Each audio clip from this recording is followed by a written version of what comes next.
Ya estamos grabando. Como les decía, la energía potencial eléctrica se definía como menos Q sub 0 por el integral de E punto dl, que ese es el trabajo que se haría para llevar la carga Q sub 0 por un agente externo contra el campo eléctrico. Que como el campo eléctrico es conservativo, esa integral no dependía del camino.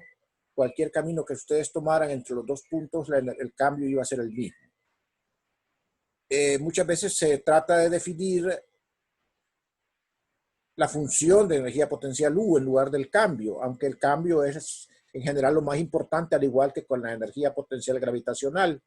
Entonces se busca un punto UA en el cual sea cero la energía potencial eléctrica, que sería como un punto de referencia, y entonces se hace V igual a U, y entonces en ese caso la integral nos da automáticamente la función de energía potencial eléctrica. Comento. Antes nosotros teníamos la fuerza eléctrica, que dependía de la carga de prueba Q sub 0. Si ustedes recuerdan, dividíamos entre el campo para que desapareciera esa Q sub 0. Y entonces aparecía una propiedad que no dependía de la carga de prueba, que era una propiedad del espacio, que era un campo vectorial. Pues algo similar vamos a hacer ahora. Vamos a dividir la energía potencial eléctrica entre la carga de prueba. Y a ese campo que resulta que es un campo escalar, se le llama potencial eléctrico. Entonces, al igual que el campo eléctrico, el potencial eléctrico es un escalar y es una propiedad del espacio, es una función, es un campo escalar, o sea, es una función del espacio que no dependa de que existe la carga de prueba o no.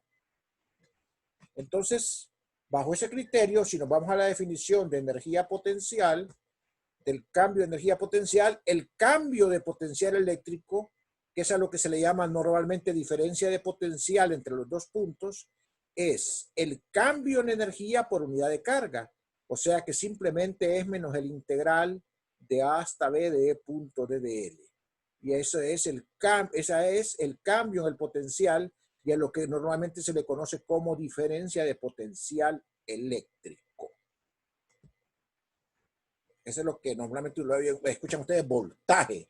En el lenguaje corriente, ¿verdad? Se utiliza voltaje, dicen. ¿Por qué? Precisamente las unidades de diferencia de potencial eléctrico son los voltios, ¿verdad? Las unidades son los voltios, que se escribe con la letra mayúscula V en alusión al señor Alejandro Volta, quien fue otro de los grandes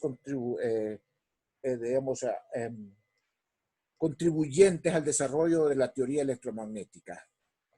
Al ser la diferencia de potencial una razón de energía en carga, entonces en el sistema internacional, un voltio, que se abrevia con la letra mayúscula B dental, es la razón de un joule, que es la unidad de energía, por coulomb. Entonces, esa es la definición ¿verdad?, de diferencia de potencial. Vamos a ver lo que más nos interesa en el caso nuestro, y es la diferencia de potencial para un campo uniforme. Nosotros tenemos dos placas paralelas infinitas que generarían un campo eléctrico. El campo eléctrico en este caso sería el campo E, que está acá, que sería de las cargas positivas a las negativas, o sea, sería para abajo. Y entonces ustedes quieren calcular el cambio de energía potencial entre la placa positiva y la placa negativa. O sea, la diferencia de potencial que hay entre las dos placas. Suponemos que la diferencia de potencial, que las placas están separadas a una distancia de en el espacio.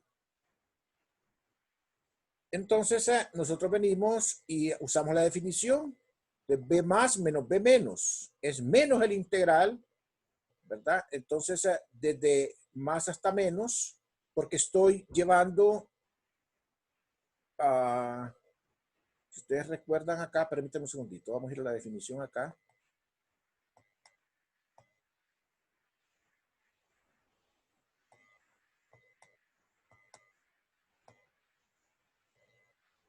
Esto es V menos UA.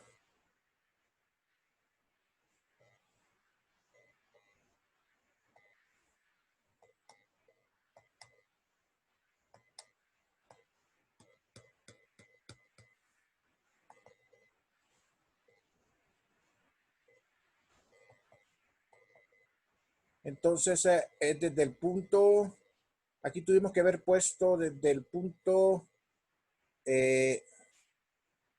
desde el punto final, hasta, o sea, aquí ponemos el límite del punto inicial y aquí el punto final.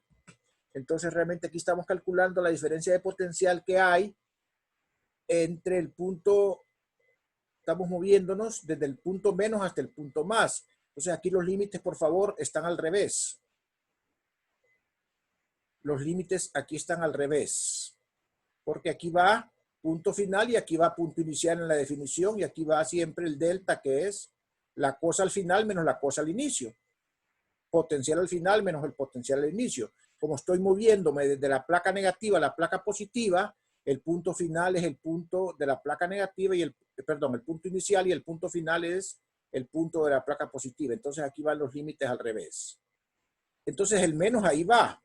Pero cuando hacemos el producto punto de E.dl, pueden ver ustedes que el campo es para abajo y dl es para arriba, porque estoy moviéndome de menos a más. Y entonces aparece un coseno de 180 grados en el producto punto, lo que da aquí entonces un menos 1, saca para afuera el campo eléctrico, este menos se vuelve más, queda E acá y queda la integral de DDL. E sale afuera la integral porque es uniforme, no depende, es igual en toda la separación en las placas. Y la integral de DDL simplemente es D, la distancia que separa ambas placas. Entonces ahí está la relación que hay entre la diferencia de potencial cuando el campo es uniforme. Simplemente es el producto del campo por la distancia D. Solo quiero que corrijan acá, por favor, les pido el favor que me corrijan acá, menos más. Punto inicial hasta punto final. Perdón, punto, sí. El punto, no, está bien puesto ahí, ¿verdad? Porque estamos yendo desde la placa, no, desde la placa negativa hasta la placa positiva. Aquí tiene que ser más y aquí menos. Estamos yendo, miren, DL va de la placa negativa a la placa positiva. DL apunta para arriba. Entonces, de menos a más. ¿Ok? De menos a más. Corrijan eso, por favor. Ok. Vamos al siguiente paso. No profundizamos mucho con nosotros con el potencial porque es un tema más de interés en la parte de ingeniería eléctrica. Quizás a ustedes como ingenieros químicos les interesa más la parte de corriente propiamente. Entonces vamos a entrar a la relación entre corriente y potencial, que es lo que se llama la ley de Ohm. Entonces es una relación que hay entonces entre esas cantidades, entre corriente y potencial.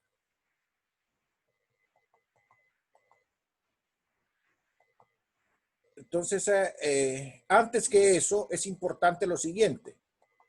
Supónganse que ustedes tienen una superficie conductora. O sea, esta es una superficie conductora, es la superficie de un conductor. Entonces, ustedes vienen y tienen dos puntos en la superficie de un conductor. El punto A y el punto B, acá. ¿Cómo es el campo en la superficie de un conductor?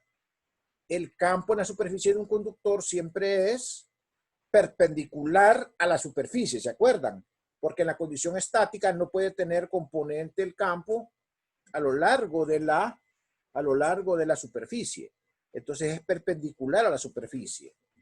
Entonces, si yo vengo y me voy sobre la superficie, por cualquier camino que una de los dos puntos, no importa, se pueden ir por este que tengo marcado aquí o pueden agarrar el que quieran acá.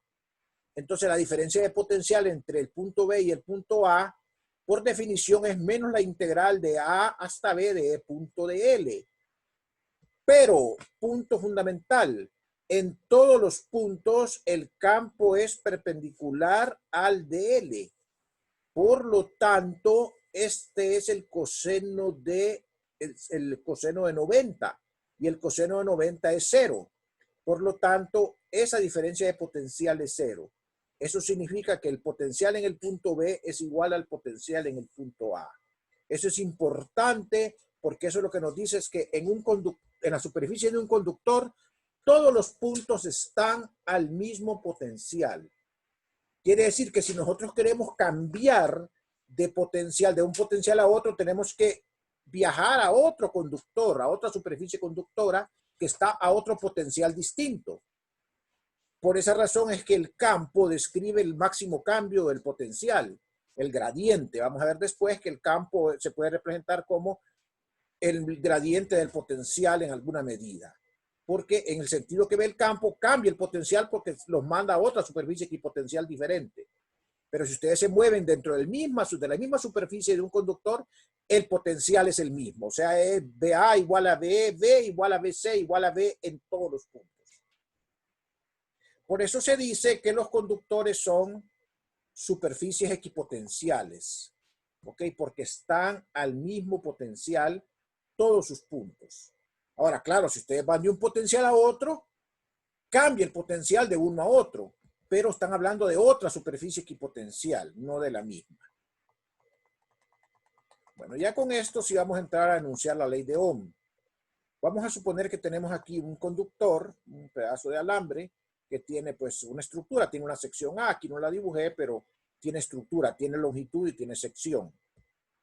Entonces, la ley de Ohm lo que dice es que la densidad de corriente por este alambre, o sea, la cantidad de amper por metro cuadrado, permítanme un segundito, por favor. Un segundito. Hola, Manuel. Lo llamo al ratito que estoy en clase. ¿Ok? Ok. Bueno. Entonces la densidad de corriente, que son el número de amper por metro cuadrado que atraviesa la sección transversal del conductor, esa es la J, la densidad de corriente, ¿se acuerda que la habíamos definido antes en la presentación anterior? Va a ser una cantidad que depende del material, que se escribe con la letra sigma, veces el campo eléctrico. Y a esa sigma se le llama conductividad. Conductividad, por favor. En este contexto no vayan a confundir esta sigma con la densidad de carga. Se usa la misma letra en todos los textos, pero en este contexto significa otra cosa. Significa densidad de carga. La magnitud de esa J es, sabemos, I entre A, o sea, la corriente entre el área, ya la vimos antes. O sea, son amperes sobre metro cuadrado. Y otra forma de escribir la ley de Ohm es escribiéndolo en términos de la diferencia de potencial. Entonces decimos que la diferencia de potencial entre dos puntos es la corriente que atraviesa el alambre que une los dos puntos por la resistencia eléctrica. La resistencia eléctrica R. La resistencia eléctrica R es una medida que tienen los materiales conductores de impedir el paso de corriente. Entonces, si yo paso un alambre de un punto a otro del alambre, una corriente, entonces aquí se va a producir una caída de voltaje o una subida de voltaje, depende cómo circule la corriente. O sea, va a haber una disminución o un aumento de energía. Por esa razón es que se le llama eso resistencia eléctrica, porque se opone al paso de corriente. Y lo que va a hacer después de la resistencia es generar calor por efecto Joule, ¿verdad? Y entonces convertir la energía eléctrica en energía calorífica. Entonces, pero la relación que hay entonces entre el cambio de potencial, entre la caída de potencial, la corriente es I por R, donde R es una cantidad constante. Esa es otra forma de la ley de Ohm. A esa R se le llama resistencia eléctrica. Y sus unidades, sus dimensiones son ohms. Ohms, que se escriben en forma abreviada con la letra griega omega. Esas unidades son ohms, entonces. Y entonces hay una cosa, ¿verdad? Si ustedes van a la ferretería, a la tienda eléctrica y piden que le vendan una resistencia de tantos ohms, les van a dar un alambre que tiene una longitud y un área determinada de determinado material. O sea, interviene la material, interviene el área y interviene la longitud. Entonces dije ustedes, quiero cobre de tantos milímetros de área y de tanta longitud. Están comprando resistencia. La resistencia depende de qué tipo de material sea, pero también depende de la geometría que tiene el dispositivo. En cambio, si ustedes van a las minas que hay ahí en Chile de cobre y hay un pedazo de cobre ahí, ese pedazo de cobre, cualquier pedazo de cobre, lo que tiene es resistividad. Resistividad. La resistividad es una propiedad intrínseca. La resistividad la tienen todos los alambres de cobre de cualquier área y de cualquier longitud. Es una propiedad propia del material. Y la resistividad es el inverso de la conductividad. A diferencia de la resistividad es propia del material, al igual que la conductividad. La conductividad y la resistividad son propiedades intrínsecas, las tienen todos los pedazos de cobre en cualquier parte del mundo. Lo que tienen resistencia son los alambres de determinado material que tienen una longitud y una área determinada. Las unidades de resistividad son ohm por metro. También hay una cantidad, ¿verdad? Hay una relación que hay, lógicamente, entre la resistencia y la conductividad, que es a través de la L y A, donde L y A son las longitud del alambre y el área es A.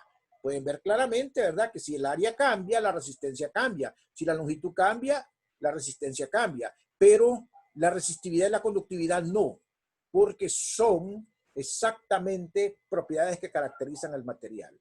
Aquí tienen la otra relación, una relacionando la resistencia con la conductividad y la otra relacionando la resistencia con la resistividad. Cualquiera de las dos es buena. Miren entonces que el elemento que tiene una longitud más larga tiene mayor resistencia y el que tiene un área menor tiene una resistencia mayor también, ¿verdad? Entonces eso es un hecho. No sé si ustedes han experimentado pensando como si fuera un flujo, ¿verdad? Cuando están en una fila muy larga, si ustedes están muy lejos de la puerta, sienten que camina muy despacio, es muy larga la fila, pero cuando ya están cerca de la puerta sienten que camina más, porque ya la longitud es menor. Por otra parte, si la entrada al estadio o a la sala de cine es angosta, va a caminar más lento la fila. Pero si la entrada es más amplia, va a caminar más rápido la fila. Es un fenómeno similar, es un antropomorfismo, pero miren que se aplica de manera similar.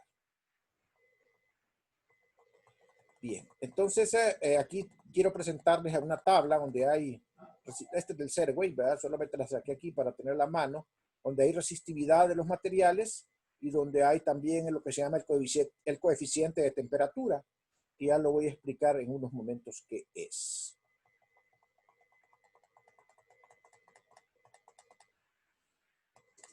Bien, entonces,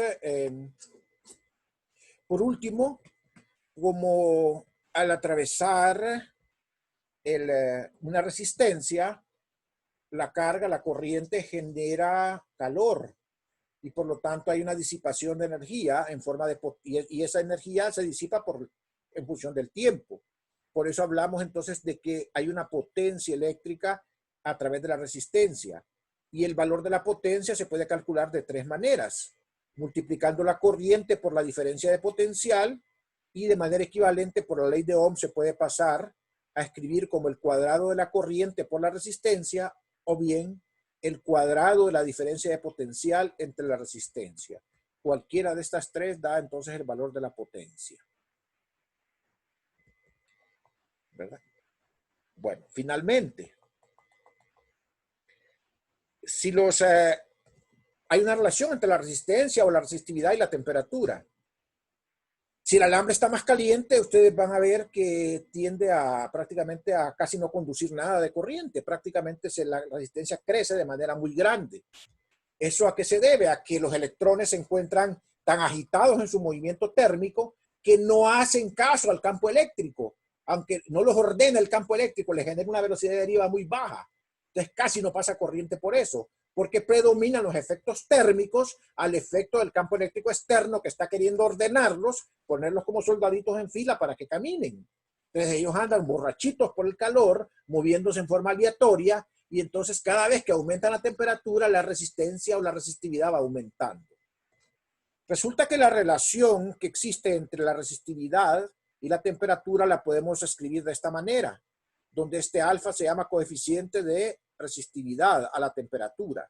Es muy similar a aquella relación que existía con la dilatación, con la expansión térmica, que ustedes se acuerdan que habían visto en termodinámica, en física 200 o en termodinámica. Entonces ahí ρ sería la resistividad a la temperatura T y alfa el coeficiente de temperatura a la resistividad. T sub 0 sería la temperatura de referencia, que en general son 20 grados centígrados.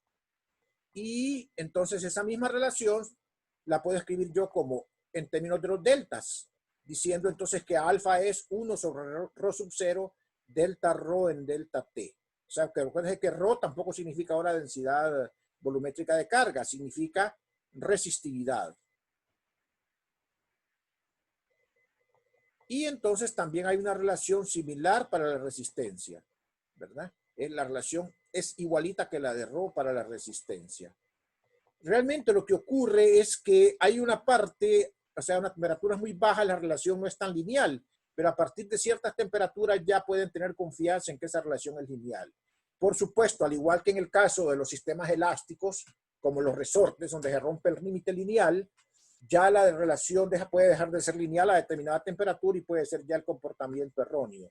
Pero a régimen lineal, estas dos fórmulas para la resistencia y para la resistividad son suficientemente válidas. Bien, aquí termino. Mi agenda mañana va a ser trabajar con ustedes problemas relacionados con los temas del capítulo 24, que es ley de Gauss, y del capítulo 27, que es corriente, para dejar los últimos 2 días encaminados al capítulo 29.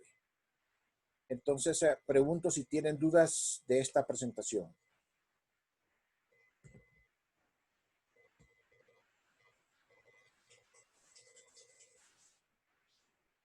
Hola. Está bien, Lee. Dígame. No, que está entendido, que vamos a trabajar los ejercicios mañana. Sí, perfecto. Sí, ahí con los ejercicios van a ir mejorando. Fíjense que eso les quería comentar. Una señorita me preguntó que si les podía subir una guía para que les sirviera para el examen. Pero miren, es estresarlos más. La tarea es suficiente. Realmente, si ustedes se enfocan en la tarea, deben de poder resolver el examen. Si los hacen los problemas a conciencia, ¿verdad? Si les doy más ejercicios, más bien los voy a poner más... bueno, me tengo que sobretrabajar yo y ustedes también. Entonces no es conveniente. Yo considero de que con esos ejercicios tienen una buena referencia. Pues acuérdense que es intensivo, ¿verdad? Entonces más bien los puedo confundir. La tarea es el referente para los ejercicios del examen, ¿verdad? No va a salir ninguna rareza que no se parezca a los problemas de tarea.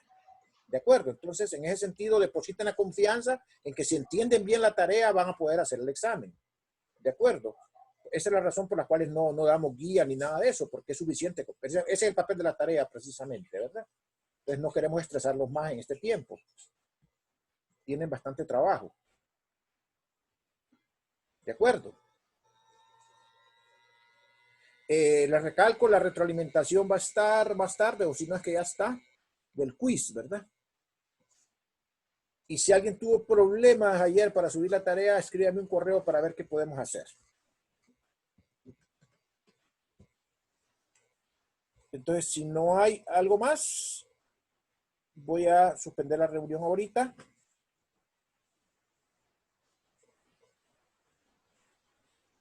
Bueno, les deseo buenas tardes y buen provecho a todos. Y si Dios lo permite, nos miraremos mañana a la misma hora. Buenas tardes a todos. Gracias, Lee. Nos vemos. A sus órdenes, nos vemos.